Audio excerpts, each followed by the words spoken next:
We can't let her gift be given in vain. So now we have a problem. I'm about to make this a whole lot easier on you. If you can't do that, then just time goodbye. Do you think I could come live with you? Here we go. Trina strutting around like she's royalty. Newsflash, she's not. Just an extra helping of annoying, that's all. Now on to Danny dropping a bomb by asking his dad, Jason, if he can move in. It's a nice thought, sure, but can we picture Jason as Mr. Full-Time Parent? Not unless he plans on bringing Danny along for his business trips, aka hitman gigs. Still, it would be nice if Jason could step up, at least part-time, if Danny ends up with the Quartermains or Alexis. And Diane? Girl, you deserve better. Robert's clearly still hung up on Holly, which, to be honest, is disappointing. And don't get me started on Laura's holier-than-thou routine. Could she finally make a call about Lulu? It's been dragged out long enough. Speaking of messy custody issues, it looks like Danny and Scout might end up with Jason, maybe even in Carly's house. Because Drew seems barely interested in playing Dad and Alexis. She's hardly in any shape to raise kids full-time, let alone make big decisions for them. Let's be real. She's just the grandma. The actual fathers should be making those calls. It's sad to see Sam's kids possibly split up over this whole thing. They could have just recast Sam if they needed to. Splitting up her kids is a terrible idea. Oh, and speaking of bizarre choices, why is Jason still in a hotel? I get it, he's wealthy, but come on. People with that kind of cash shouldn't be slumming it in temporary rooms. Also, what's the deal with Windermere? Who bought it? Spoon Island has been a GH icon forever. Can we get some answers? And can Holly please go back to wherever she came from? Every time she shows up, she just messes with Robert's head. Diane's a great match for him, but he'll never see it if Holly keeps drifting in and out. Also, tired of Trina's high and mighty attitude, just like her mother's. Honestly, who really believes Jason can stick around to raise Danny without running off to save the day yet again? He'll risk his life in a heartbeat without thinking what that means for his own kid. Hello everyone, welcome back to my channel, Messy Syrup. It's me, Abby, here. I hope everyone is having a wonderful day. Keep watching, so let's dive into today's video. If anyone should have suggested Danny move in with Jason, it's Jason himself. A 14-year-old kid shouldn't have to beg his only living parent to, well, parent. Seriously, the dads on General Hospital need to step up their game. Danny's interest in living with Jason sure didn't take long. And let's not ignore the fact that on the 14th, Jason apparently yells at Alexis about it. This is basically Alexis's worst nightmare, her grandson, rejecting her in favor of Jason.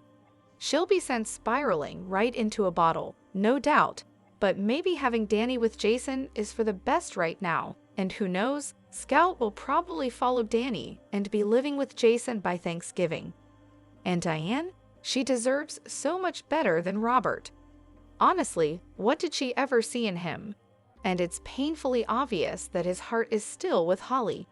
I mean, he even kissed Holly right after promising Diane his heart. Just go after Martin already, Diane. Robert would have been much better off if Holly had just stayed in Africa. And as for the whole Sasha might be Robert's daughter thing, let's be real, that story stinks of manipulation. Holly likely lied to rope Robert in, knowing he'd protect Sasha if he thought she was his.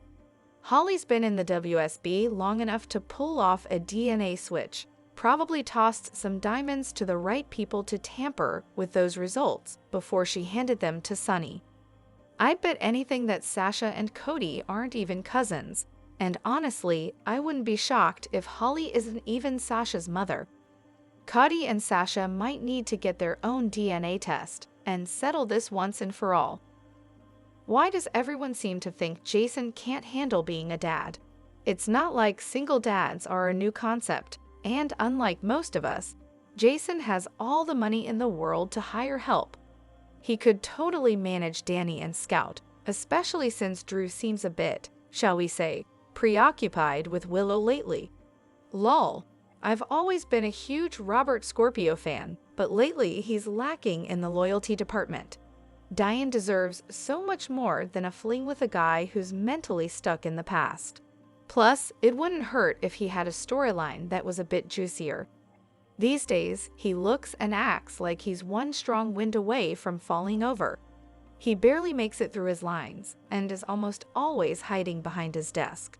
Still, I love the guy. And can we talk about Christina? Every time she shows up, it's like a non-stop pity party. You'd think all the tears she sheds would leave her dehydrated. Sunny suggesting she lean on Alexis is laughable, because sure, Alexis doesn't have enough on her plate without dealing with Christina's endless drama. Then there's Drew and Willow. Watching them together just feels off. Drew's giving serious creepy vibes lately, and frankly, making Sasha pregnant just feels like the wrong storyline to follow that up with. Holly, really hoping she heads back out of town soon. Bringing her and Lucky back was honestly a huge waste of screen time. And for the love of all things soap-worthy, Diane better not take Robert back. GH could easily bring in someone worthy of her, like Jackson Montgomery. And please, Felicia, can we stop pretending Holly is some angelic figure? That woman's virtues have been highly exaggerated. Diane is honestly the kind of friend everyone should have, wise, supportive, and no nonsense. Robert is bound to hurt her over nothing, especially with Holly planning to leave anyway. He's going to throw away a great thing for a woman who's probably halfway out the door. As for Willow, she's about to regret getting involved with Drew. Meanwhile, Michael's acting all self-righteous, ignoring his own cheating and fixating on Willow's poor choices. Frankly, he should have just opened the door and decked Drew instead of silently stewing over it. Diane and Alexis? Top-tier actors who make every scene they're in worth watching. It's Drew and Willow that are hard to watch. She used to be so sweet and innocent, and now she's with Drew, who's giving off some serious creepy vibes. Here's hoping the writers can salvage this somehow. And Sasha, talk about a shocker. Nothing like a surprise pregnancy to bring cheating to the forefront. Felicia trying to get Sasha to make peace with Holly is just enough already. Begging Sasha to give Holly another chance is getting ridiculous, especially when Holly seems to be entangled with the wrong people. You have to wonder if Felicia's doing this because Holly's time might be running out. This storyline has to be the absolute worst yet.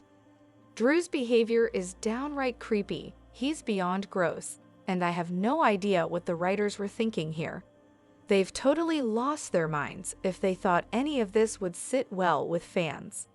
Drew claims he doesn't know how to be a father, yet he's actively choosing to ignore his own daughter after she just lost her mother. Instead of spending time with her, he's hovering around Willow constantly, dropping innuendos like it's romantic instead of nauseating. Rather than being there for his grieving daughter, he's decided that stalking Willow and whispering suggestive nonsense in her ear is his new full-time gig. It's sleazy, and Willow, sadly, isn't any better for going along with it. Honestly, I used to love Willow, but now they've destroyed both characters, and I wouldn't be upset if they both left General Hospital altogether. Willow's over here saying family means everything, yet lets Drew waltz into her home, completely disrespecting Michael, all while Drew just bounces between Willow and Nina. Both of them deserve the fallout heading their way. And Willow, suddenly talking about needing to stop lying to Michael. She should have never let Drew in her life if she really wanted to stay loyal. I'm glad Michael saw them together, and just wish he'd stop holding back and confront them with the video already. Enough with the dragging this out. Michael has every right to make his move now, though honestly, why didn't he take a photo for solid evidence? Still waiting for the moment Willow discovers everything about Nina and Drew. It'd be poetic justice if Michael and Nina team up against him. Michael would get the upper hand for once. And Carly, someone needs to fill her in on Drew and Nina. She and Willow could both compare notes on the train wreck that is Drew now. He was nothing like this back when Billy Miller played him. It's sad we lost that version of the character.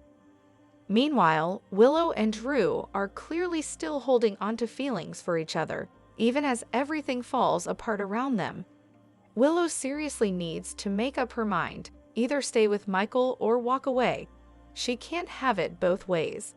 Fingers crossed Michael finally releases that video and lets everyone see the truth. And let's talk about Cameron Matheson for a second.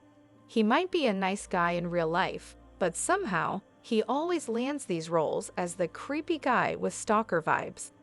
His Drew is basically just a strange, one-note repeat of Ryan Lavery, only creepier. This storyline has become exhausting.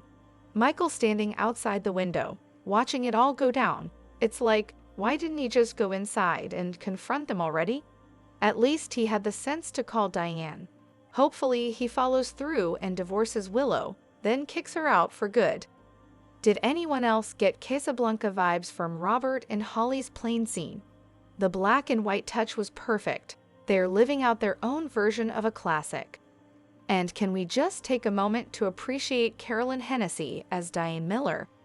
Every time she's woven into the show, she's a standout. They need to give her more screen time, seriously. As for making Robert and Holly Sasha's parents, it feels forced. Valentin would have made way more sense. He was with the WSB and could easily have crossed paths with Holly back then. And just imagine Sasha as a Cassadine. She'd be connected to Alexis, Christina, Molly, Nicholas, Ace, Valentine, and Charlotte.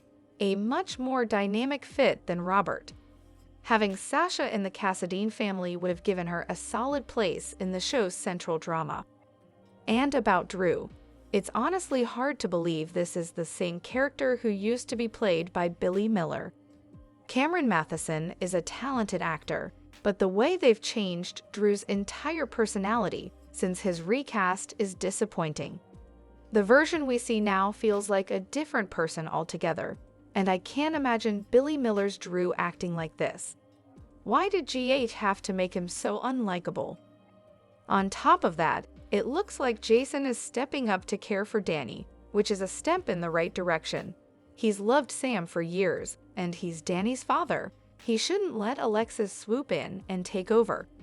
Hopefully, he finds his backbone and stands up to her, taking full responsibility for his son. Danny deserves to be with his dad, and it's high time Jason fights for him. Let's be real. Jason has always been more of a father figure to Danny than Drew. When Sam went to jail, it was Jason who stepped up, and he's been there every time Drew disappeared or was presumed dead. Seeing Jason take on a more hands-on parenting role would be fascinating. Can we say Mr. Mom? And for those comparing Michael's fling with Sasha to Willow and Drew's ongoing mess, it's hardly the same. Michael was hurting and drunk when he slept with Sasha, reeling from Willow's betrayal with Drew. Meanwhile, Willow and Drew have been doing this back-and-forth routine for ages, and they're both fully aware of what they're doing. Willow can claim she's trying to stay away all she wants, but letting Drew into Michael's house to gaze at each other just days after sleeping together is beyond insulting. They clearly don't have any respect for Michael, and at this point, whatever Michael decides to do, I'm on his side. And let's face it, we're all expecting either Willow or Sasha to end up pregnant any day now, because when it rains, it pours on a soap. But honestly, I'm more invested in Brooklyn and Chase's storyline. Watching Brooklyn with Bailey Lou and Violet shows how much she cares about family, and it would be a shame if they took her and Chase down the infertility road, especially with so many characters wrapped up in the drama of unexpected family ties. Team Brooklyn and Chase all the way. As for Diane, she's way too classy for Robert. He's so hung up on Holly, a con artist who conveniently forgot to mention she had his daughter, and he forgave her in record time. Let him hop on that plane with Holly and go off into the sunset. Diane deserves better. And Sasha's recent choices aren't helping her case. Her poor decisions led to her kidnapping, and giving up those diamonds has put Jason and Brennan's lives on the line. She might face some legal consequences herself, and honestly, it's overdue. It's a bit surprising that the show hasn't focused more on how Sam's loss impacts those closest to her. Jason, Sunny, Carly, and Diane have been part of her life for so long, and their connection to her seems underexplored. It would have been nice to see more of that grief, especially from characters who have shared so much history with Sam. As for Drew, it seems like he's missing the bigger picture. Instead of focusing on his own daughter, Scout, who is grieving the loss of her mother, he's getting wrapped up in a complicated situation with Willow. It would be great if he prioritized his family and took the time to support Scout during this difficult period. Also, Sunny cutting Michael off mid-sentence to answer a call from Natalia seemed a bit out of place. Family should come first, and it felt like a missed moment for Sunny to be there for Michael. When the truth about Drew and Willow comes out, it's going to cause quite a stir. The situation is tricky because it involves such close family connections. Willow's actions are already complicated enough, and Drew's involvement makes things even more difficult, especially considering how close he is to Michael. If Drew truly cared about Michael, he would have approached things differently. But now it's hard to ignore the hurt and betrayal that's building. And then there are the children. At some point, Wiley and Amelia will have to understand what happened between their mom and their dad's uncle, and that's going to be a tough conversation. Drew also needs to think about how this situation affects Scout, especially since she just lost her mother. Carly will likely have a strong reaction when she finds out about Drew and Willow. She's very protective of Michael, and she won't be happy about this situation. Sunny will also feel conflicted, as he has a deep connection to Michael and won't take kindly to anyone hurting him. The Quartermains, including Ned and Tracy, will probably have their own reactions when they learn about what happened. All in all, Drew and Willow are going to face some difficult consequences for their actions, and it's clear that their relationship with the rest of the family is going to change as a result. Are we supposed to like Holly? Because honestly, I find her pretty insufferable. I didn't watch in the 80s, aside from a few clips of Robin's first appearances, so I don't have any nostalgic attachment to her. But it's hard to overlook the fact that she abandoned her kids, twice. She has 2 children, doesn't tell their fathers about them, and just disappears. Sure, GA has a lot of characters with complicated family situations, but at least they usually have some family to fall back on. Holly, not so much. I get the frustration about how she's being portrayed. She was originally written as this international badass, but now she seems to bounce between being an empowered woman and a helpless damsel, and it just doesn't work. It's exhausting. Her hiding Ethan was already a questionable plot point, but revealing that she's also been hiding another kid, that's just poor writing. It feels like they're trying to make her this tragic figure, but instead, it just comes off as ridiculous and inconsistent. And don't even get me started on Felicia's constant praise of Holly. In yesterday's episode, Felicia went on and on about how great Holly is and how much she loves her. I mean, good for you, Felicia, but let's be real. It's easy to love someone when they're your friend, not your estranged mother. Felicia did offer some valuable perspective when she talked about being a mother who was estranged from her child, and that added some depth to the conversation. But the rest of it, not so much. Holly's character is in desperate need of a rewrite because right now, she's just not compelling. Lucky definitely needs to find something to do if he's going to stick around Port Charles. It's been a while since he was a cop with the PCPD, but since he's no longer in that line of work, it would make sense for him to branch out into something else. One option could be for Lucky to take up a career as a private investigator, PI, especially since Curtis is now tied up with Aurora, and Sam is no longer around to take on that role. Plus, with Spinelli the only other PI on the show, it would be great to have Lucky add some fresh dynamics to that side of things. Alternatively, Lucky could become the new owner of the Savoy, bringing a new flair to the club, or maybe even revive his father Luke's old blues club or the Haunted Star. Those locations have a lot of history in Port Charles, and having Lucky take the reins could create some interesting storylines and connections with the past. Either way, Lucky needs a job that gives him purpose while he's back in town, and these ideas could be a fun way to integrate him into the current landscape of the show. Drop your thoughts in the comment section below. Do you agree or disagree? Don't forget to like, subscribe, and hit the notification bell for more updates. Your opinions matter, and I will see you in the next video. Thank you.